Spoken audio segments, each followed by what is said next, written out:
Goodness gracious, great balls of fire. Welcome to today's episode. We will be diving into Top Gun Maverick. Just released in the movie theaters this Memorial Day weekend. This is a spoiler-free review. So if your ego is writing checks your buddy can't cash, you've come to the right place. Join me on this highway to the danger zone. Welcome to Films with Ferrell. Enjoy the show.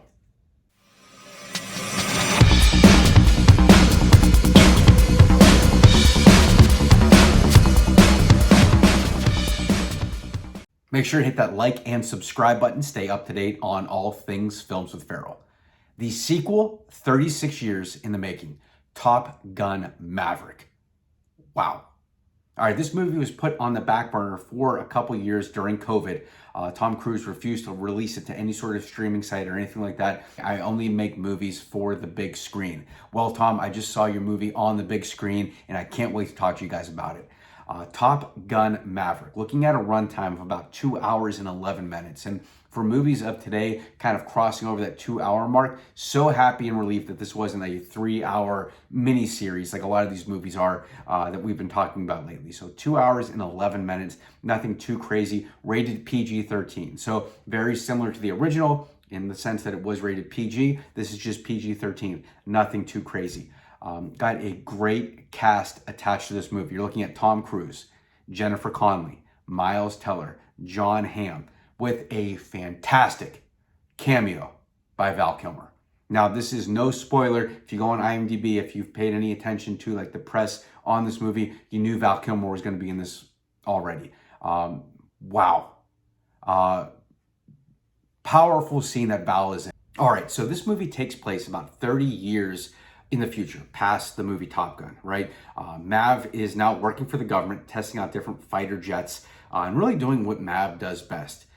Besides flying, of course, that's pissing off his commanding officer. It's not too soon before Mav is booted from yet another project. We quickly find out this has been his common MO since Top Gun. He's a loose cannon and he's been getting kicked from different projects. However, he has one ace in the hole now. Iceman, referred to now as Ice, is an admiral. So all Mav is doing is texting Ice. Ice is pulling some strings and getting him moved into another project.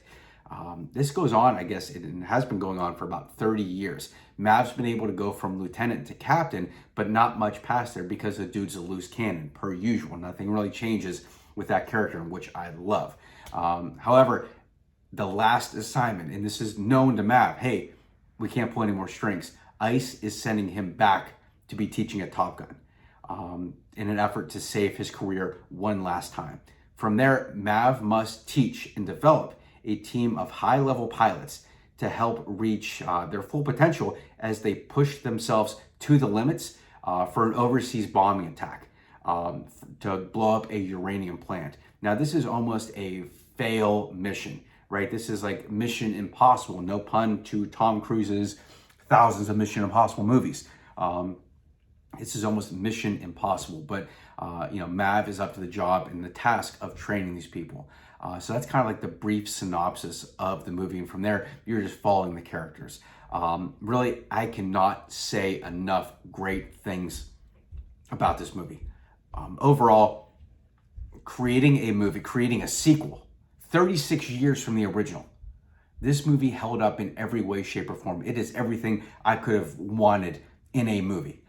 This might be one of the best sequels I have ever seen. If you're on the fence about watching this movie, go see this damn movie right now. It progresses so nicely. Again, in a time where all of these sequels and all of these mega movies are about 3 hours long, this is 2 hours and 11 minutes of just story and action. It progresses so nicely. Miles Teller as Rooster, Goose's son, fantastic. That relationship between Rooster and Maverick is so tense throughout, and you start finding out a little bit more why.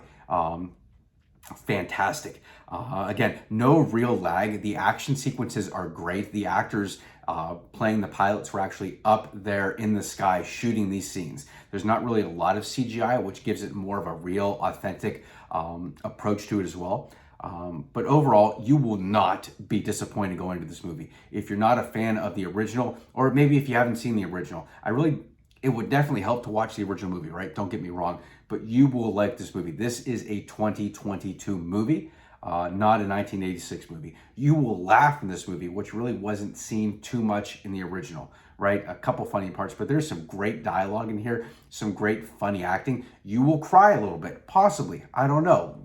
Emotional roller coaster, but these last 30 to 45 minutes, holy fuck, you will hold your bladder. You will not do anything except for be zoned into this television. The action, the story, heightened suspense, it is all there. I could not be more pleased by how this movie came out. Anytime you hear a sequel, and we can be honest here when we talk about movies, usually the sequel is a complete disaster. I could probably count on one hand the amount of solid sequels that are out there from the original movie. And considering Hollywood doesn't have a ton of new ideas these days and everything's like a superhero movie or a remake, the fact that this is a sequel was a sequel from a movie that happened 36 years ago, and they were able to have this type of movie, this type of action, this type of story. My God, go watch this movie if you haven't already. Would love to hear from you guys in the comment section below if you've seen Top Gun Maverick. If you're on the fence about seeing Top Gun Maverick, but more than likely if you've seen it, would love to hear from you guys on your thoughts about this movie. What you like, what you didn't like. If you are commenting any spoilers, please just let the other fans know that so that way nothing's really ruined. Again, not too many spoilers that we can kind of talk about here. There's some great nostalgia and some great references to the 1986 movie throughout. Some great scenes in there as well that kind of mimic the 1986 movie as well. But overall, can't say enough great things about this movie. Again, feel free to hit that like and subscribe button. Stay up to date on all things Films with Ferrell. Until next time.